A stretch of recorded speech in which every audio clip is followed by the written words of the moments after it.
Hello, this is Justin Sotelo again, and in this video I will be discussing long exposure photography, and more specifically how it pertains to landscape photography. Okay, so a couple of examples here. In this first one on the title slide, you'll see that this shot was taken over 20 seconds, and over 20 seconds I'm able to capture this movement of the water in the foreground, kind of the waves crashing up against the rocks, as well as the movement of the clouds in the sky. Okay. Another example here, this one had a 27-second shutter speed. I'm set up on a tripod in order to keep elements in the scene sharp, while at the same time capturing the motion of the clouds in the sky. Okay. So what is long exposure photography? As the name suggests, it's a style that involves utilizing slow shutter speeds. We're essentially capturing a single image over an extended period of time. And as I mentioned, we're able to blur elements in the scene, such as water, waves, clouds, fog, trees, etc. And this is a technique that's commonly used by many landscape photographers, as well as architecture photographers, etc. Okay, so again, with the landscape, you're able to get kind of this soft and silky looking water. You can get long and stretched out clouds. If you were perhaps doing cityscape photography, you could be capturing light trails with perhaps cars kind of moving through your scene. And I'm sure many of you have seen that. So again, we're utilizing a shutter speed that is a long shutter speed. Okay, so that could be 1/15 of a second, it could be 1 second, it could be multiple seconds, basically enough time that's going to give us that movement within our scene. But having the camera on the tripod is also going to allow us to have other elements in the scene that are sharp. Okay. So, when you have kind of this combination of blur and sharpness, you get kind of this nice contrast within your photograph. Okay.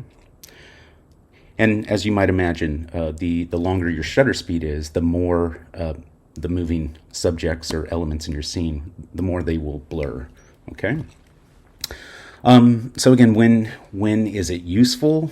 Again, when you have kind of this combination of moving elements and stationary elements in your scene. Okay, so you might want to think about how you would balance those elements. Okay. So again, just some more examples here. You see this technique used with waterfalls, perhaps, waves, ocean waves kind of crashing against the shore or against rocks. I showed you some examples of the clouds drifting through the sky, etc. Okay. So another example here, and I'm just going to show you two examples. So this one, this was taken in Alabama Hills. This is an 8.9 second exposure compared to a 41 second exposure. Okay, so very similar compositions here, but you'll see that with the shorter duration, I'm able to capture a little more texture in the sky as opposed to this one. Okay, so I like to shoot a lot of variety when it comes to long exposure photography, just so I have all these options, because at the moment, when I'm taking the shot, I'm just experimenting and trying to capture different things. Okay, but I like both of these. But just note that over a longer duration, you're going to get more motion blur. Okay. Another example here. This one was a 90-second exposure, and although the water was very calm to begin with, just having that 1.5 second or 1 minute, 1.5 minute exposure, I'm able to get this water, looking like glass essentially. Okay. Another example here. This was taken at Tenaya Lake, I believe. 30-second exposure. This was taken midday, so I'm using a neutral density filter, which basically reduces the amount of light that comes into the camera. And I'm going to talk more about filters here in just a bit. And I think one last example here. This is, again, taken pretty much midday or maybe late morning and a 20-second exposure, which gives me this motion of the clouds. Okay. Okay, one last example here. I talked about light trails. So again, this was taken at night and over 6 seconds. Again, I'm on a tripod to keep all of these elements sharp, but I'm capturing, I believe this was either a truck or a bus that drove by. So capturing these light trails kind of moving across the frame. Okay. Okay, so gear. Let's talk about gear. Obviously, we're going to need a mirrorless or a DSLR camera with manual functions. We need to be able to manually adjust ISO, aperture, and shutter speed. Okay, that's just a given. Also, many of your cameras probably have a bulb or time mode that can come in handy when you're trying to do or achieve a shutter speed over 30 seconds. Okay, so most of our cameras have shutter speeds up to 30 seconds, but if you need to or want to go beyond that, you need to switch your camera over to bulb mode or time mode. Okay. Many of the examples I showed you here, I was using a wide angle lens. Okay. I'm not saying this is essential. You can do long exposure photography with any type of lens, but using a wide angle lens, it's going to provide you with a broader perspective, and it's going to allow you to incorporate, elements in your foreground, your midground, your background, etc.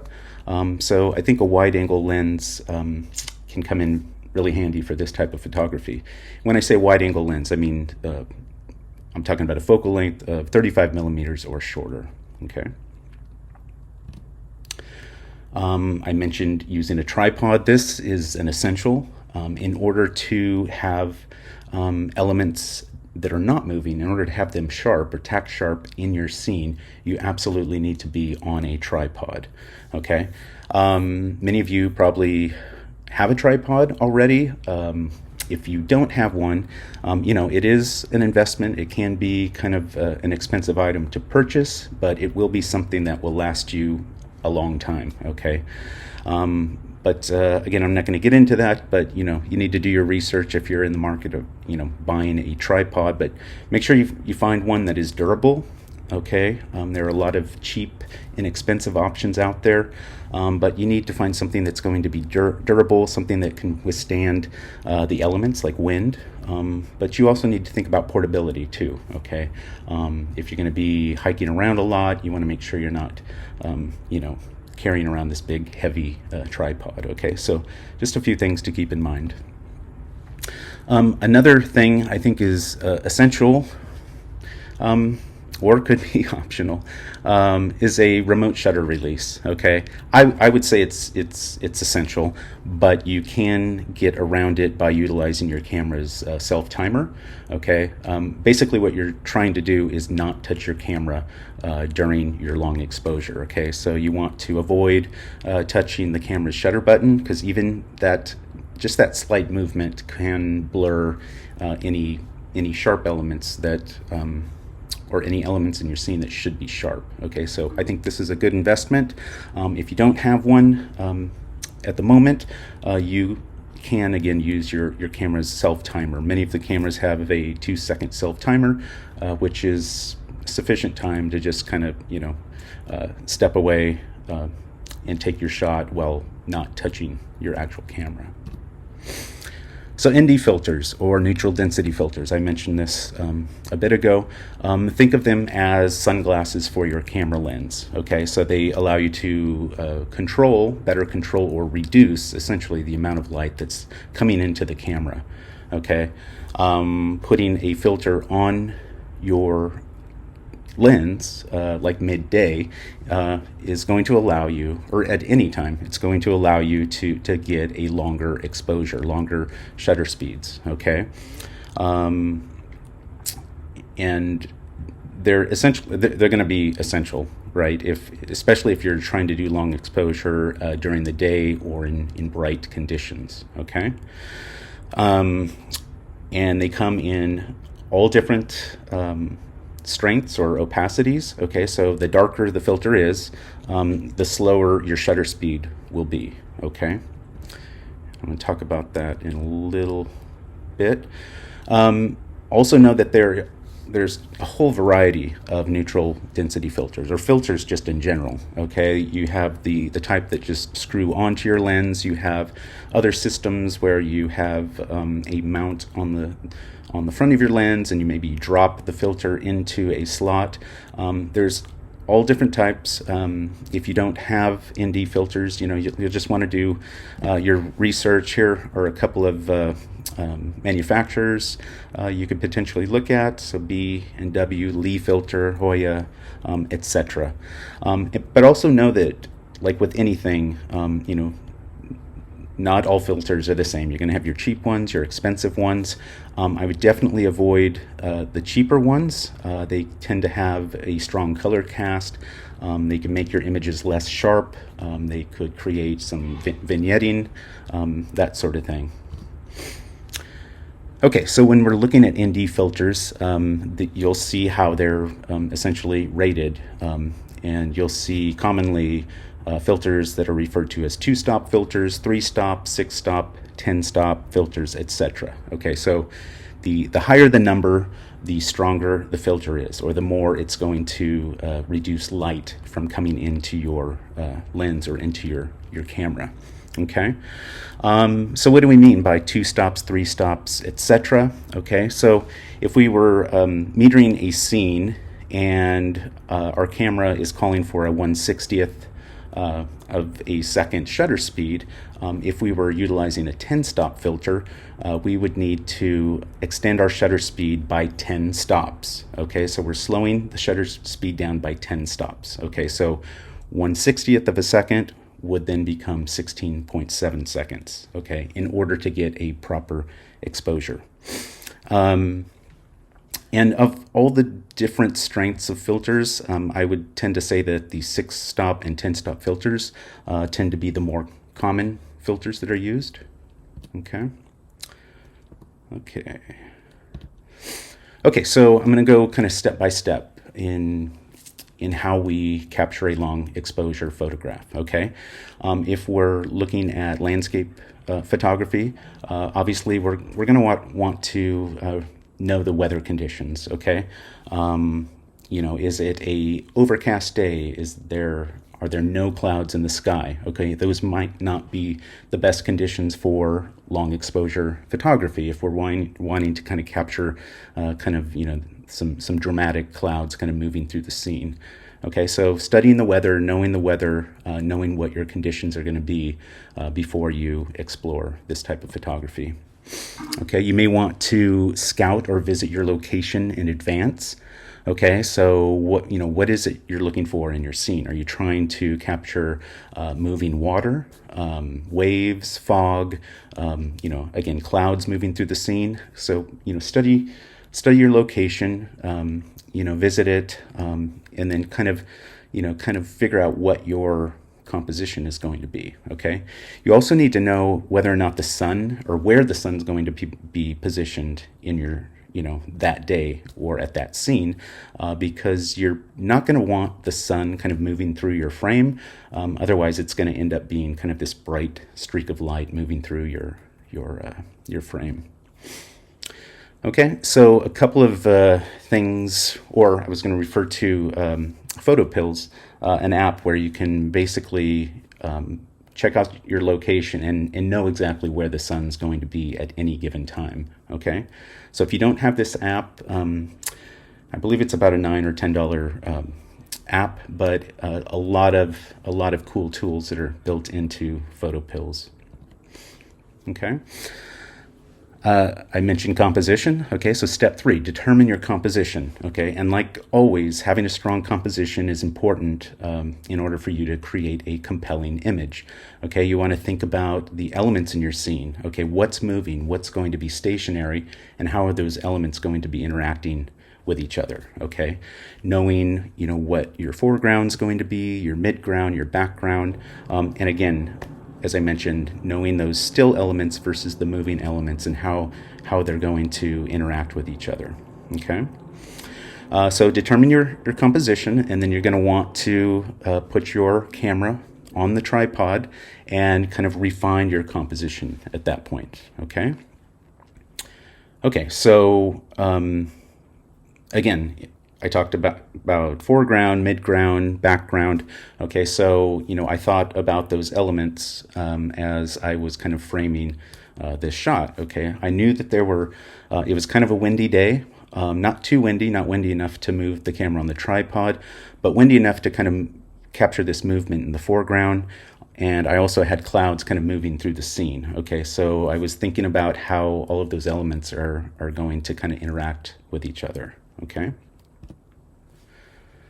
Okay, step 4, you're going to want to set up your gear. You've already put the camera on the tripod, but you're going to also want to set up your additional accessories. I mentioned using a remote shutter release if you have one. And then if you're using an ND filter, depending on the system that you have, you might want to put the filter holder on your lens at this time. We're not putting the filter in yet. We're going to take a test shot. But if you have a remote shutter release and you're utilizing an ND filter, now is the time to get those set up. Okay. Okay, and again, I talked about refining your composition, right? You have your camera set up on the tripod, you've got your accessories. Let's double check our composition.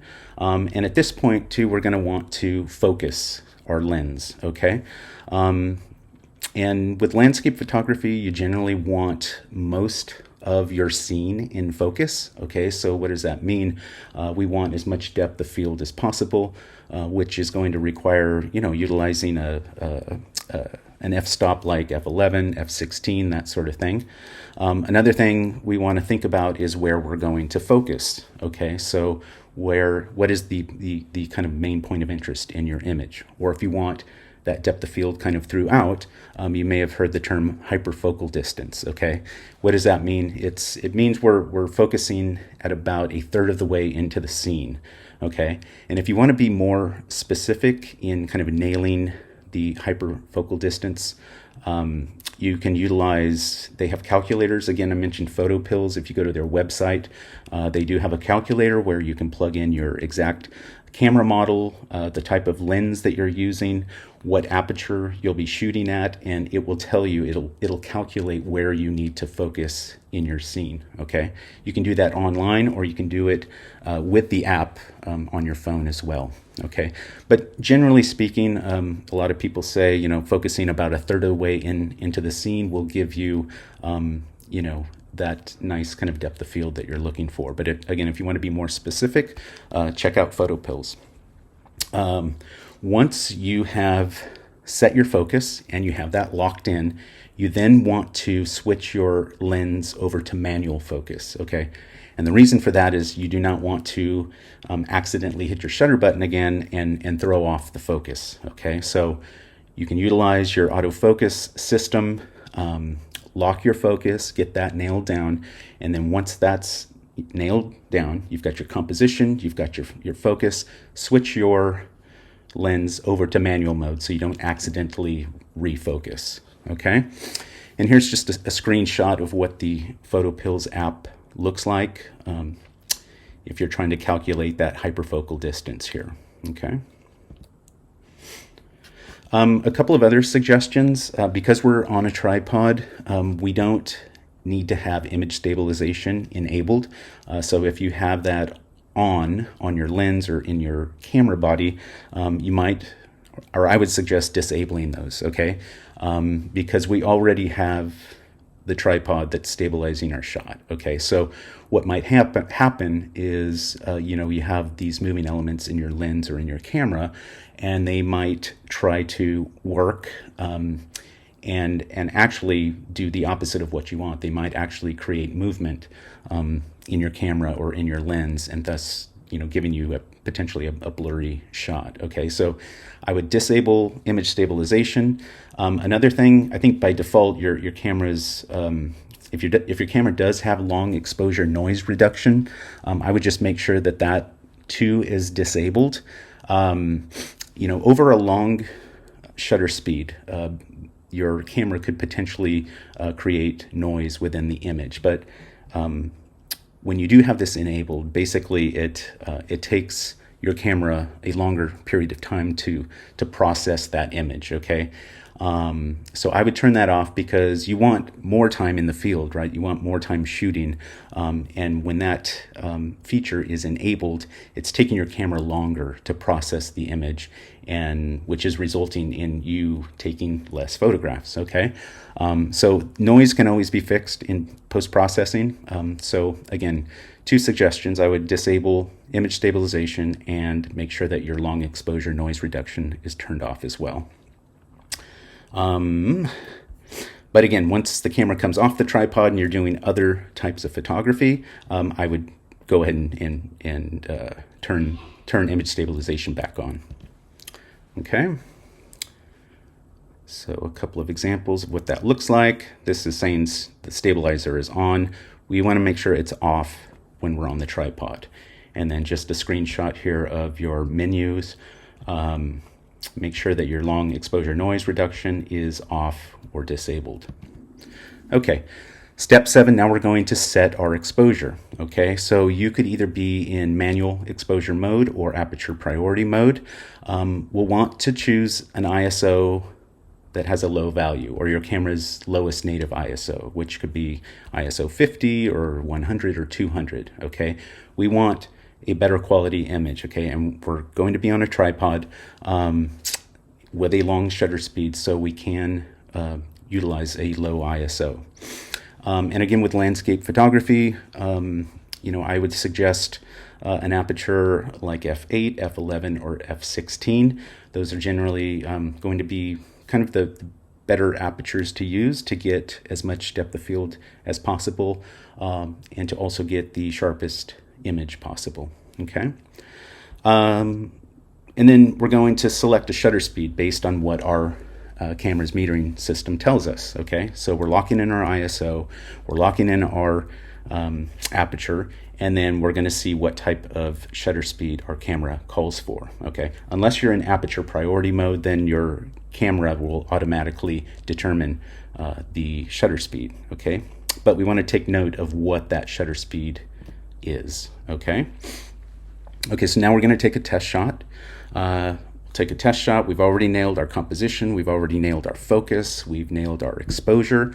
Now take the test shot, and then we're going to review that image and make sure the exposure looks good, okay? Make sure that the focus is where it needs to be, okay?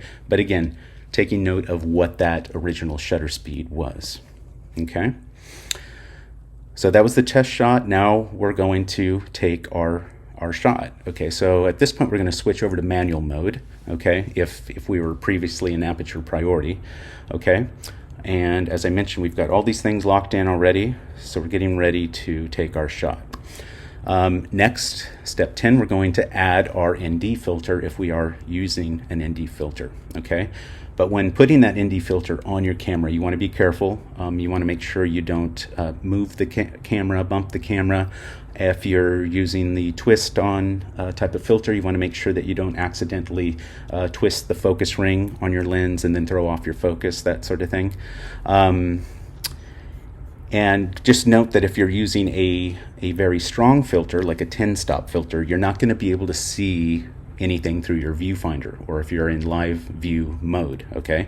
But again, the filter is like putting sunglasses on your lens, okay? But don't worry, because you've already locked in your composition, you've already locked in your focus, okay? So we're just going to be utilizing a long shutter speed in order to get a properly exposed image, okay? Okay, so now we have the ND filter on, okay?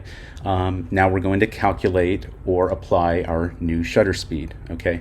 So I've given you kind of an example here, okay? So let's say our original shutter speed was 1/125th of a second, okay? And if we are utilizing a 6-stop ND filter, we're going to want to extend our shutter speed by 6 stops, okay? So I kind of put the shutter speed scale down right here on the 5th bullet. So here's kind of our starting shutter speed, 1/125th. So again, if we're utilizing a 6-stop ND filter, we're going to move 6 steps on the scale here. So 1, 2, 3, 4, 5, 6. So if we're using an 6-stop ND filter, our new shutter speed is going to be 1/2 of a second, okay? And if we're utilizing a 10-stop filter, we're going to move 10 stops on the shutter speed scale, which puts us at 8 seconds. Okay? And again, as I mentioned, if you're going to be needing a shutter speed that exceeds 30 seconds, then you'll want to be utilizing your camera's bulb mode or time mode, whatever it's referred to as on your camera. And you'll be utilizing a remote shutter release to start the exposure and to end the exposure. Okay? Okay, so now we're ready to take our shot, our long exposure shot. Okay, we take it, we take a look at the image, we review it, we look at the histogram, make sure everything looks good, make sure the exposure looks good. If things look off, perhaps slightly underexposed or overexposed, then you just need to adjust your shutter speed accordingly, okay?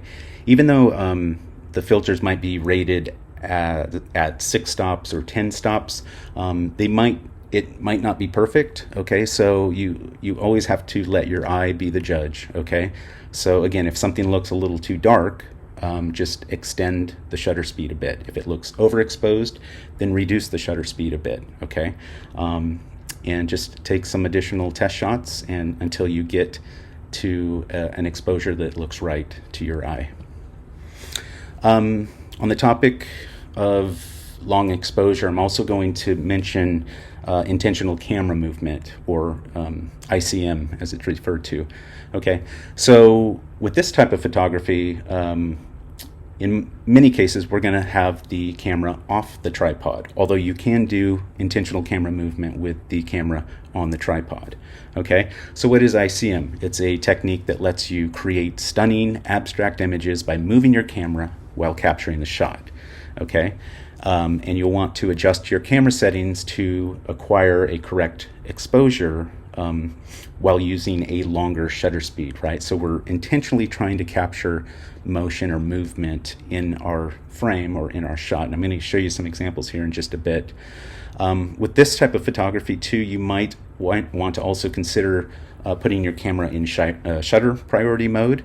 Okay, so if you have kind of a specific shutter speed in mind and you want to just kind of lock in that shutter speed to get consistent results, you might want to consider utilizing shutter priority mode with this type of photography.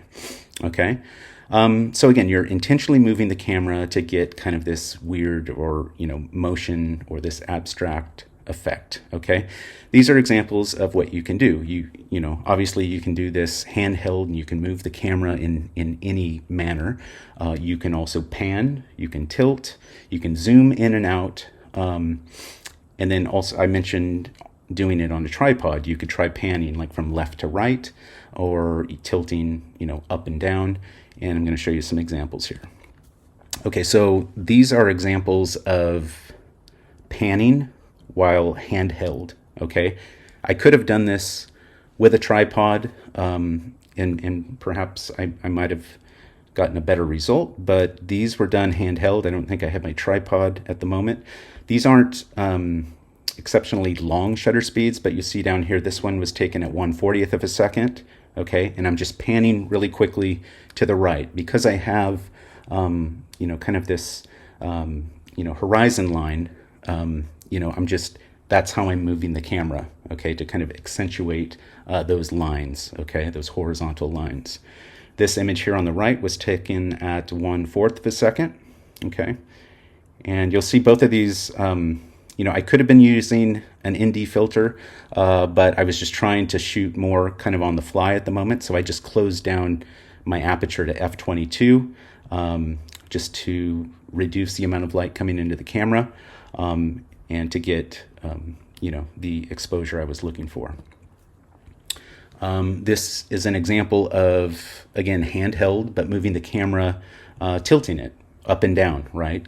So in this particular image, it's kind of taken in this forest area. So I already have kind of these vertical lines going on in the scene, these trees, okay? So again, I'm trying to accentuate those vertical lines. So in this case, I decided to tilt the camera up and down, okay, to get this effect. Okay, you'll see this was taken at 1.3 seconds, okay? And another example of the same type of thing. So I'm tilting up and down, handheld. I think you would get a better result, or if you were trying to make these lines like straight, tilting on a tripod might be a better option for you. This one was taken at 0.3 seconds. And then a couple of examples here. This is a 0.5 second exposure. And with this one, I have a zoom lens, a 70 to 40 millimeter lens, so I'm just zooming in and out. Okay, so I believe I was starting at 40 millimeters and then zooming out to 17 millimeters to get this effect. And for this image on the right, I believe my exposure was about the same, but with this example, I'm actually turning the camera in a circular manner to get this effect. Okay, so intentional camera movement. Okay, so again, we're utilizing a longer shutter speed to get these types of results. Okay, so conclusion: long exposure photography is a lot of fun, and have fun with it. Break the rules. Don't be afraid to experiment. I talked about taking test shots. Sometimes you might have to take multiple test shots to get the results you're looking for. Okay, but it's a great way to capture interesting and unique images. It's a great way to kind of balance stillness or movement in your scene, or to have blurry elements contrasting with sharp elements.